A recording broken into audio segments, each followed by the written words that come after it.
தந்தை மகன் தூயாமையாரின் பெயராலே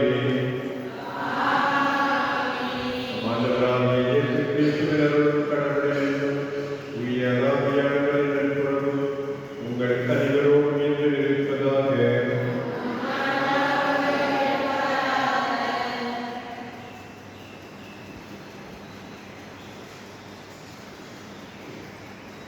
சோதரிகளே, இந்த சிலுவை புனித யோவானுடைய விழாவை கொண்டாடுகின்றது. அன்றருடைய மார்பலை சாய்ந்து இரவு உணவின் போது சாய்ந்திருந்தவர்கள் நற்செய்தியை எழுதியுள்ளமான எழுதியுள்ளமான திருத்துதல் விழாவை கொண்டாடுகின்றோம்.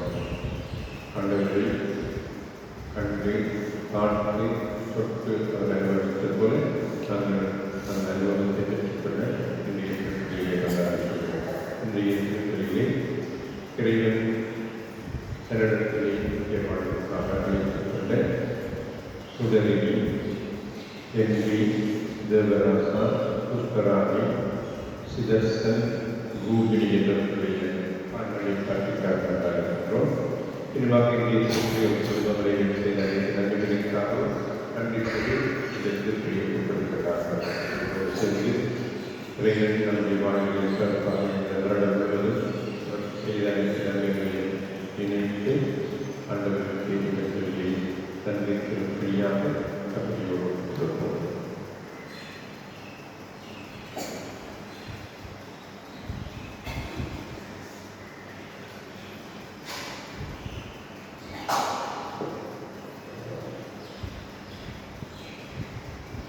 எல்லாம்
இறைவா திருத்தூதரான புனித யோவான் வழியாக உமது வார்த்தையை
என்றோம்.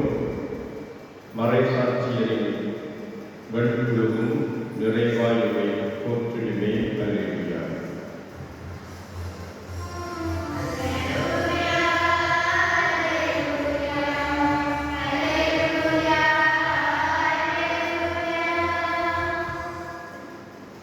ஆண்டவர் உங்களோடு இருப்பாராக. யோவானின் நற்செய்தியிலிருந்து வாசகம்.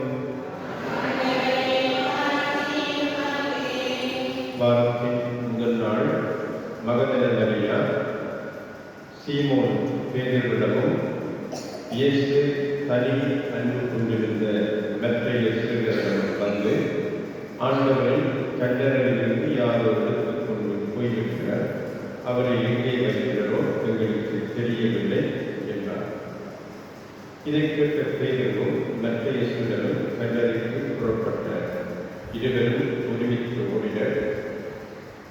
மற்ற சிறுவர் பேதுருவை விட விரைவாக ஓடி முதலில் கல்லறையை அடைந்தார். அவர் குனிந்து பார்த்தபோது துணிகள் கிடப்பதைக் கண்டார். ஆனால் உள்ளே நுழையவில்லை.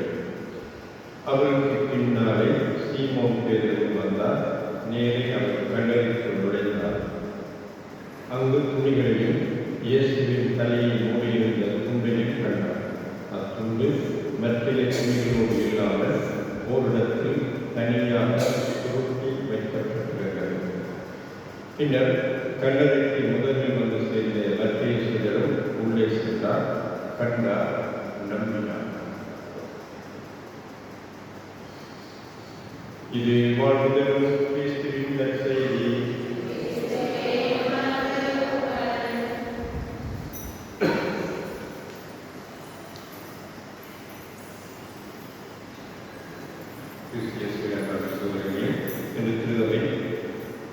திருத்தூதர் புனித யோவானின் விழாவை கொண்டாடி கொண்டிருக்கிறது.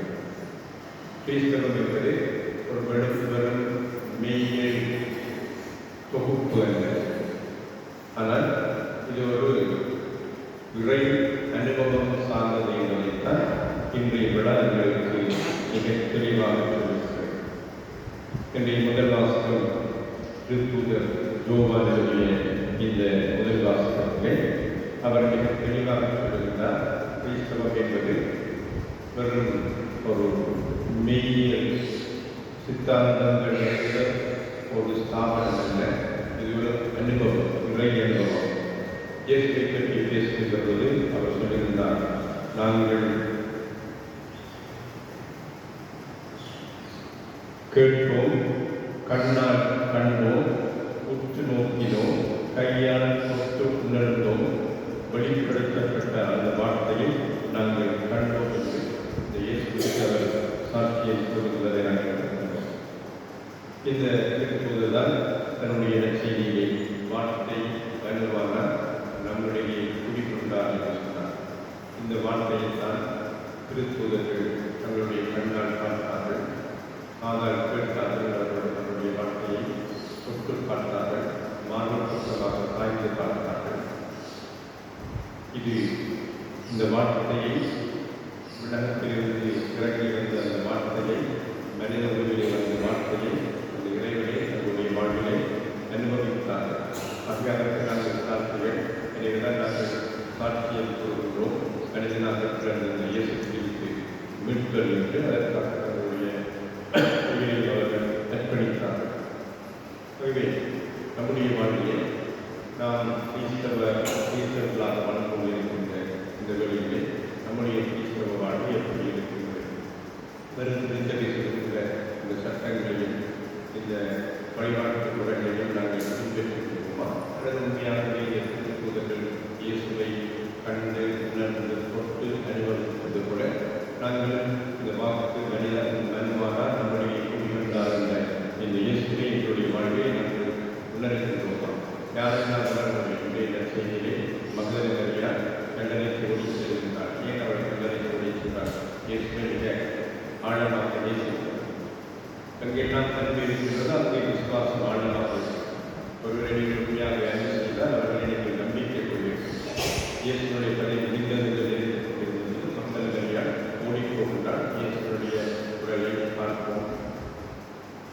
எண்ணெய் பூசி வருவோம். யாராவது கையில் திறந்து விட்டால் எண்ணெய் பூசி வருவோம். அங்கே நன்றினாலே ஓடி போகிறார். அதை இயேசுவை காண வேண்டும். மகிழ்ச்சியோடு ஓடி வருகிறார்கள். ராயக்கடற்கரை செய்தியை சொல்கிறார். தேர்வாளர்களும் அருளப்பரும் இயேசு செய்த சீடரும் ஓடி வருகிறார்கள். அங்கே பார்த்தார்கள். அவர்கள் கண்டார்கள், விசுவசித்தார்கள். ஆகவே கிறிஸ்தவ வாழ்க்கையில் அங்கே இயேசு கிறிஸ்துவை எவ்வளவு தூரத்திற்கு நாங்கள் அன்பு செய்கின்றோம், அவர் எவ்வளவு தூரத்திற்கு அவருடைய வாழ்க்கையை நாங்கள் கேட்கின்றோம், அவரை உணர்கின்றோம் என்பதில் இந்த கிறிஸ்தவ வாழ்வு தங்கியிருக்கிறது. அப்பொழுது நம்முடைய கிறிஸ்தவ வாழ்வு உண்மையாகவே மகிழ்ச்சியின் வாழ்வாக சாட்சியம் நிறைந்த வாழ்வாக. ஆகவே வரும் சுபங்களை ஓதுவதும் மன்னனை செய்த அவருடைய வாழ்வில் எவ்வாறு தேடுவார்கள், அருளப்பர் கிறிஸ்துவர்கள் இயேசுவை கண்டு உணர்ந்து சாட்சியை கொண்டார்களோ அந்த அனுபவத்தை நாங்களும் பெற முடியும் என்பதுதான் இந்த இதில் தருகின்ற அந்த செய்தி. மகளிர் இயேசுவை நன்மை செய்தார், அவளுக்கு தான் இயேசு காட்சி கொடுத்தார்.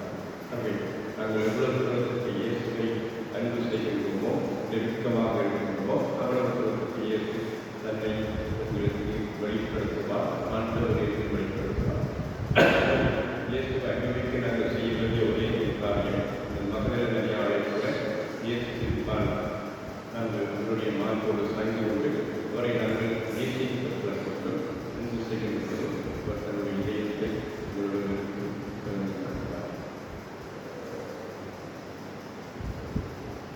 என்னுடைய அறிவிப்போம்.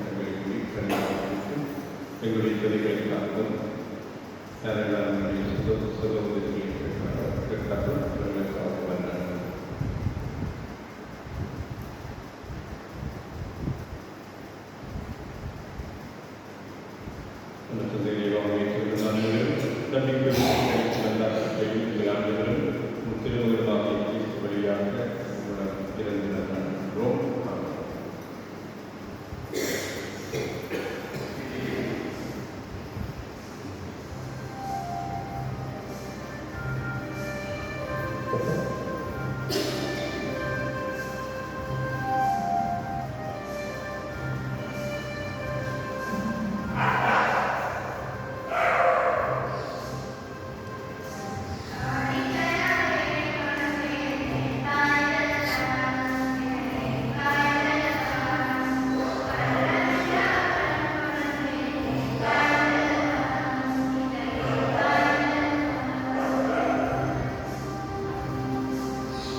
சகோதரர்களே, என்னுடைய புனிதமான திருப்பலி தந்தையாகிய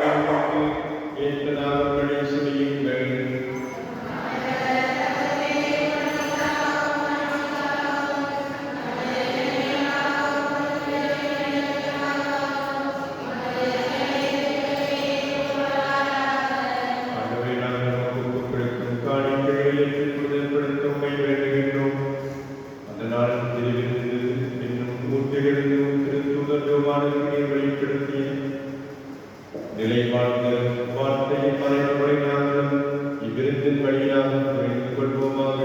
எங்கள் ஆண்டவராகிய கிறிஸ்து வழியாக உம்மை மன்றாடுகின்றோம். ஆண்டவர் உங்களோடு இருப்பாராக. எங்களை மேலே எழுப்புங்கள். நாங்கள் இறைவனாகிய ஆண்டவருக்கு நன்றி கூறுவோம். ஆண்டவரே, தூயவரான தந்தையே, நம்முடைய எல்லாவற்றையும் இறைவா, என்னால் உம்மிடத்தில் நாங்கள் உமக்கு நன்றி செலுத்துவது மெய்யாகவே தகுதியும் நீதியுமாக மக்கள் கடமையும் மீட்புக்குரிய செயலுமாக. ஏனெனில் வாக்கு மனிதனான வரணிகளின் வாயிலாக உமது மாட்சியின் வழியங்கள் நலக்கண்களுக்கு புதிதாக உரை வீசியது. எனவே அவரை நாங்கள் கடவுளை கண்கூடாக காணுகின்றோம். அவர் வழியாகவே கண்காணாதவை மீட்புள்ளதினால் நாங்கள் ஆட்கொள்ளப்படுகின்றோம். ஆகவே வாரப்போது முதன்மை மாறுகிறோம். அரியணையில் அவரோடு தலைமை தாங்குவோரோடும் வான்படைகளின் அணிகளோடும் சேர்ந்து நாங்கள் உமது மாட்சியை புகழ்ந்து பாடி முடிவின்றி சொல்வதாவது.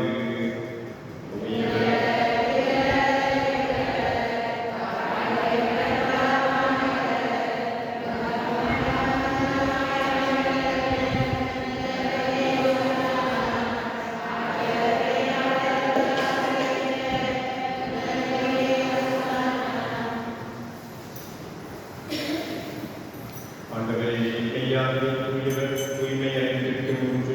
ஆகவே உடைய காவியை பொழிந்து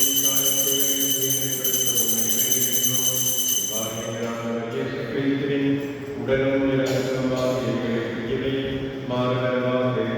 அவர் பாடல் உடன்களை தம்மை கையளித்த போது அப்பத்தை எடுத்து நன்றி செலுத்தி அதை பெற்று தம் சீடருக்கு அளித்து கூறியதாவது: அனைவரும் இதிலிருந்து பெற்று உண்ணுங்கள், ஏனெனில் இது உங்களுக்காக கையளிக்கப்படும் என் உடல்.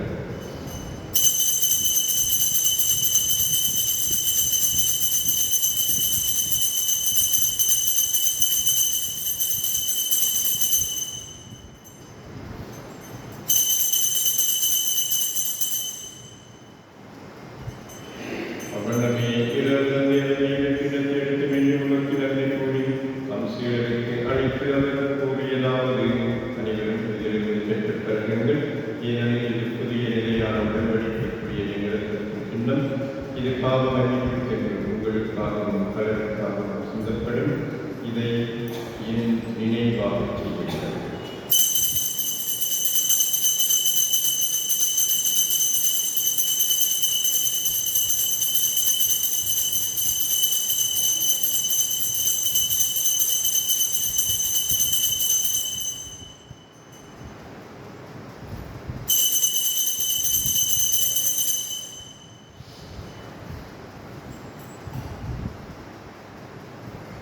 நம்பிக்கையின் மறைபொருள்.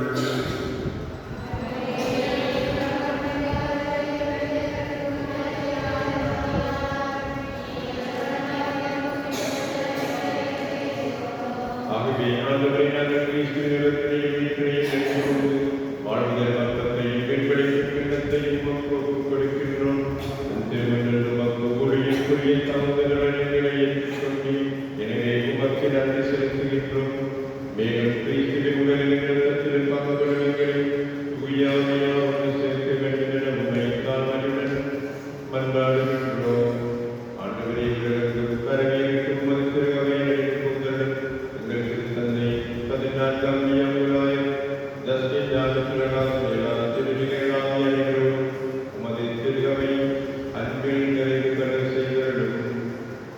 மேலும் உயிர் நோக்குடன் துணை கொள்ளும் எங்கள் சகோதர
கட்டளையால் கற்பிக்கப்பட்டு படிப்பினையால் பயிற்சி நாம் புரிந்து சொல்லுவோம்.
இதோ இறைவனின் சிந்தனையில் உள்ளது, பாவங்களை போக்குகின்றது.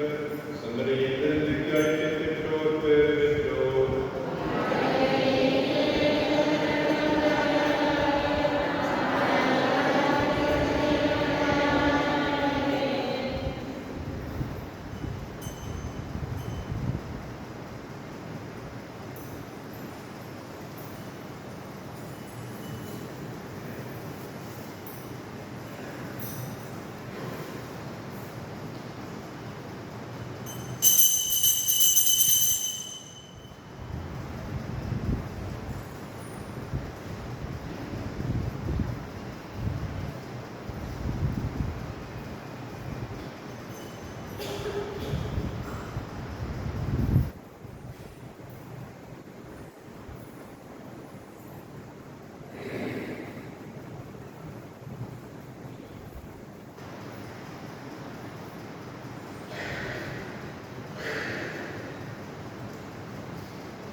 நன்றி கூறி தெரிவிப்போம்.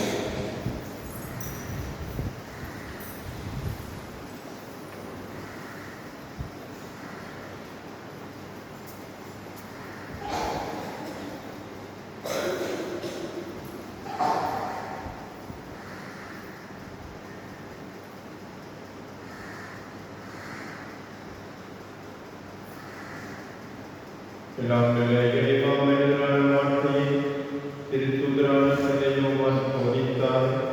நாங்கள் கொண்டாடிய மறைபொருள் வழியாக அவ்வார்த்தை எங்களிடையே மொழி கொள்வதாக என்றென்றும் வாழ்ந்து ஆட்சி செய்கின்ற அவர்களை